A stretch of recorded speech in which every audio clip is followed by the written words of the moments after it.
Hey guys, something on my screen. Okay, so we've been going through a lot of different thoughts on this whole thing.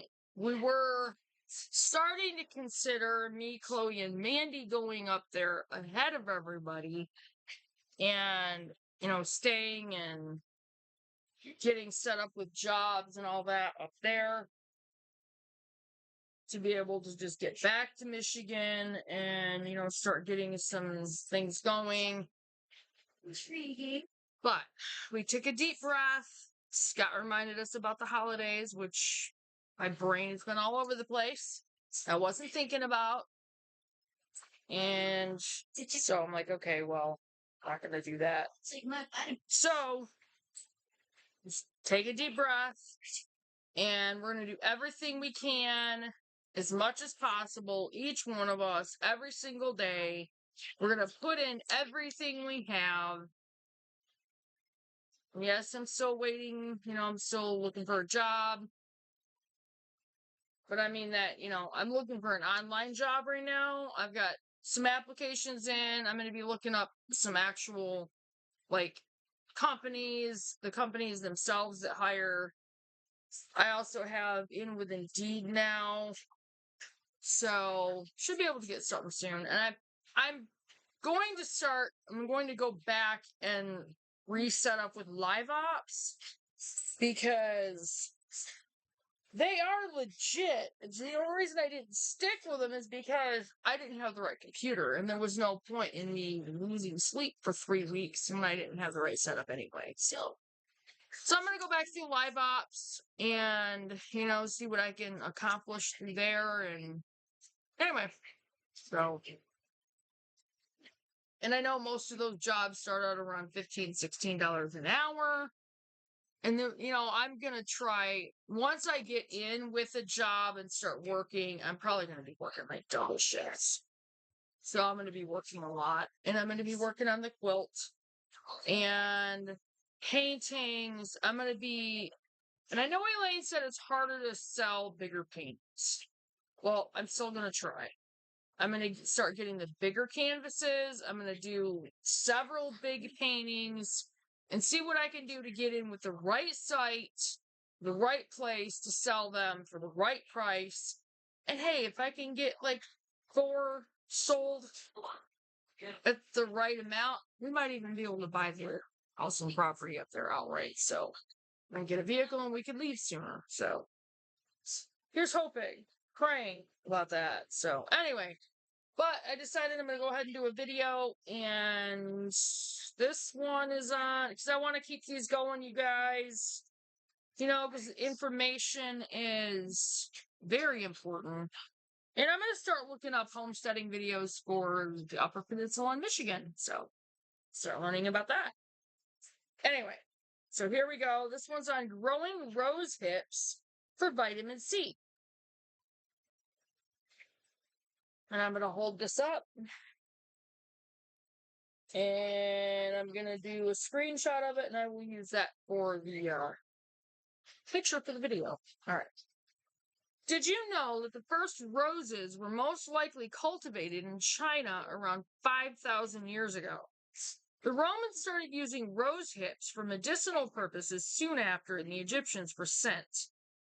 Filled to the brim with juicy vitamin-packed flesh, the hips of a rose plant are an incredibly multifunctional and tasty snack. We can use them for teas, jellies, jams, cooked meals, or even eat them raw as long as we discard the seeds. With dozens of available species, how do you know which are the best roses for hips? And what can you even do with them? We're going to dive right into that. Understanding rose hips. The rose hip, also known as rose hep or rose haw, is an accessory fruit of the rose plant. The color is usually red or orange, but it can range from dark purple to black in some species. The uncut rose will ultimately develop a hip, but some will appear in the summer and others later in the autumn, depending on the species. Shrub roses and elderly garden roses produce the best rose hips. It is unnecessary to deadhead, remove wasted blossoms, shrubs, and wild roses. Modern roses, on the other hand, hybrid tea, floribunda, and grandiflora cultivars are repeat bloomers and must be deadheaded to keep them blooming.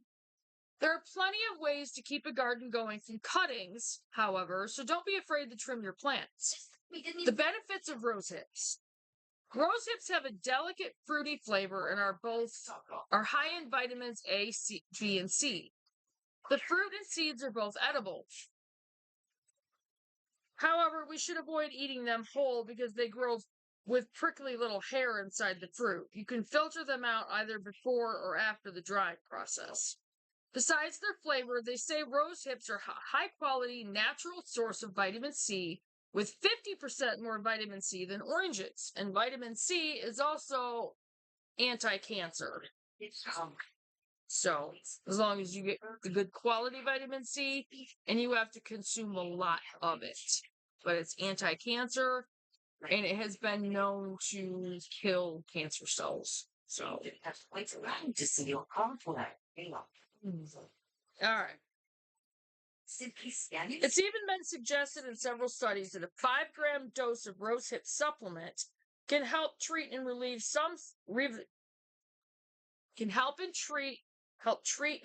the symptoms of arthritis. Blech.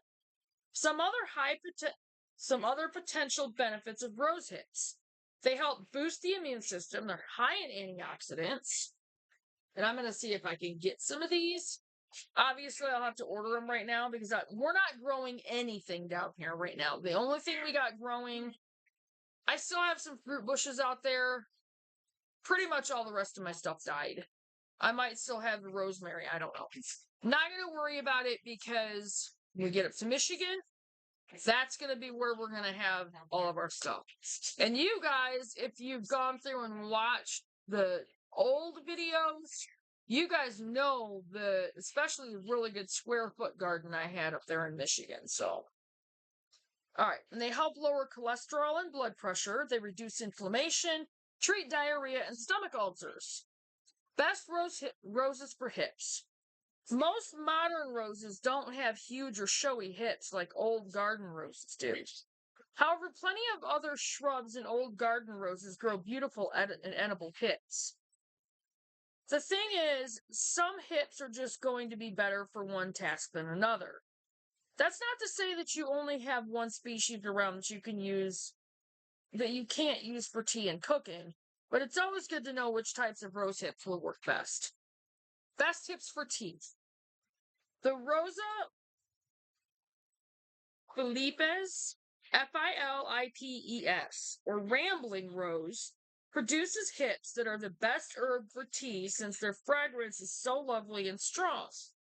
While most regular roses will produce hips, wild roses are more commonly used for making tea.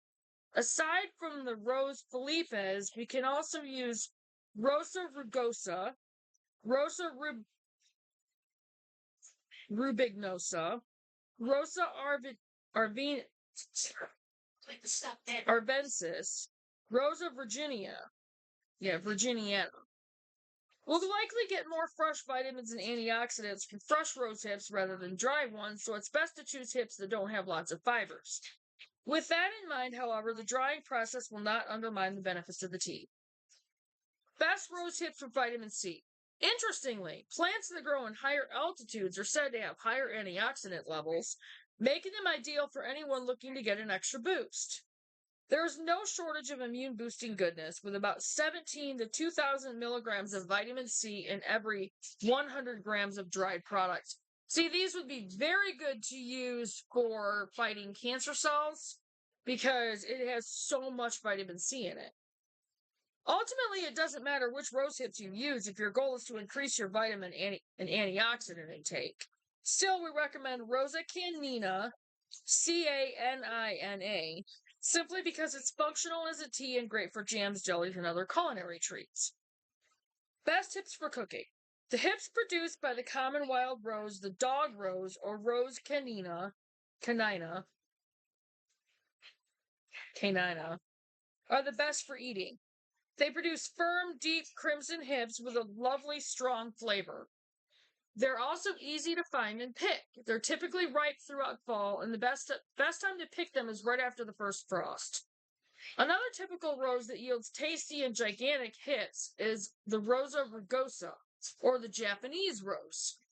These hips can often become 4 or 5 times the size of a dog rose hip. We should also note that though Japanese roses are great for jams, jellies, and vinegar because they have a higher water content, they're not ideal for making syrups. Other hips for cooking with are the sweet briar rose, tastes like an apple. The Burnet rose has dark purple and black hips, great for a liquor. With bigger hips, it's best to err on the side of caution and remove as many hairs from the inside as possible before setting them aside to dry. Rose hips to avoid. While every type of rose hip is technically edible, it's best to avoid a select few. This is not because they're poisonous, but simply because they won't taste good, and with rotten hips will make us ill. If the hips are still green, they will probably have an unpleasant bitter taste. So it's best to avoid them or leave them to ripen. On the same note, hips with dark spots or a squishy texture should be avoided too, as that could show that they have a disease or are just well beyond their best before. We always want to choose hips that are bright in color and have firm but not solid bodies. Also, make sure that any rose hips you are consuming are not from rose plants that have been sprayed with chemicals. Those chemicals were not meant to be ingested. Why a rose plant may not develop hips.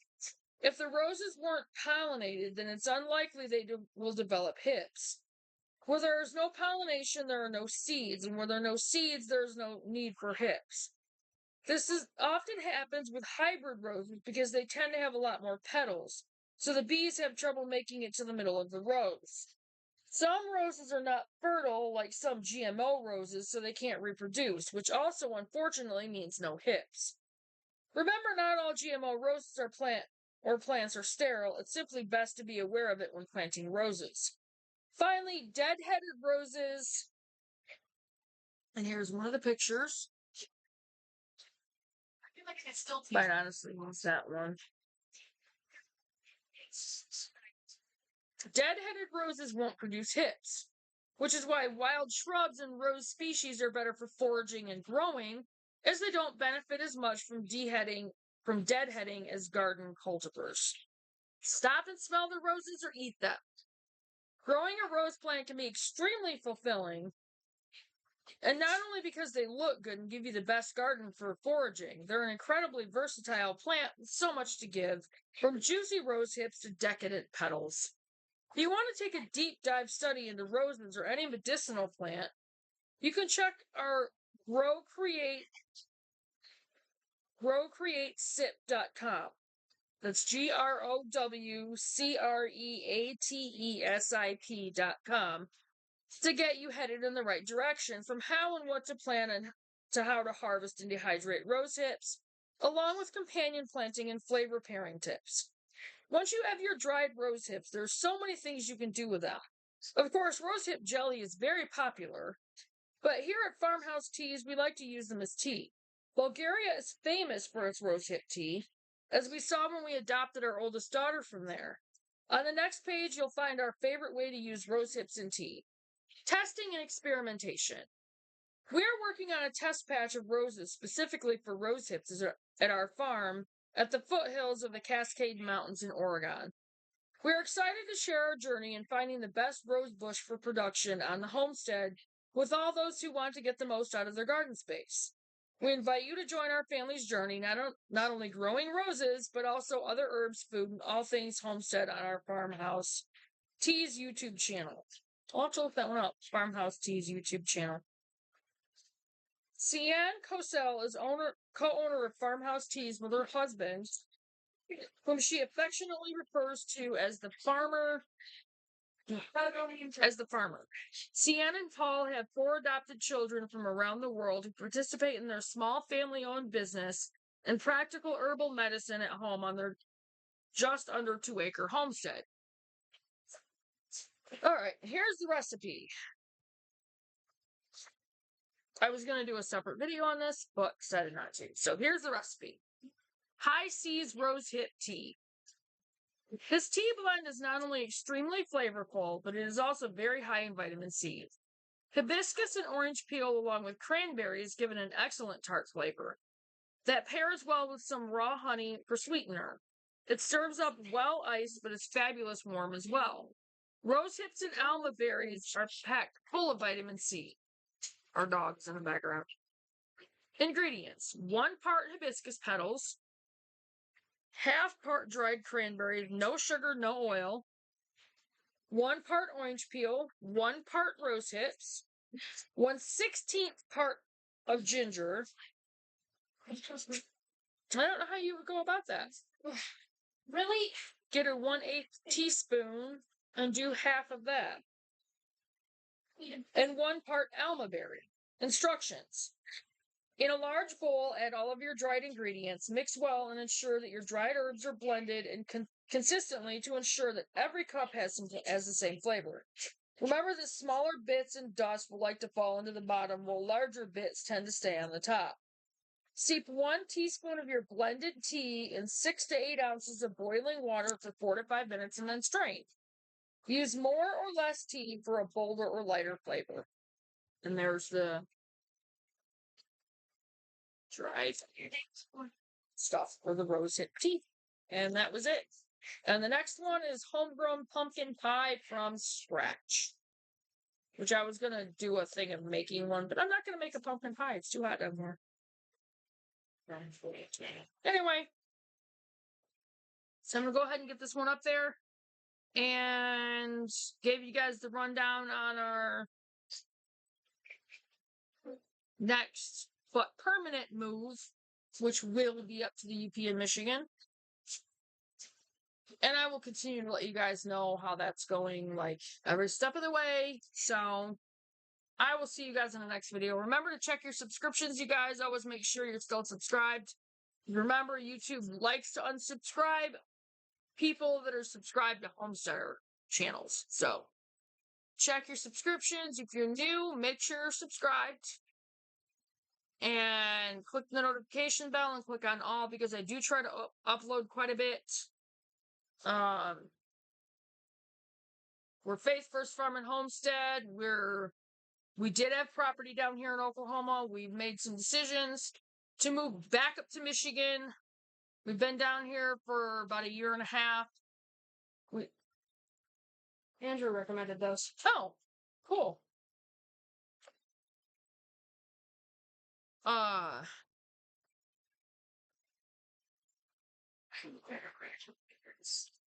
We did have property. Like I said, we made the decision that we're going to move back up to Michigan, but up to the UP. And I mean, it's just way too hot down here. Way too hot.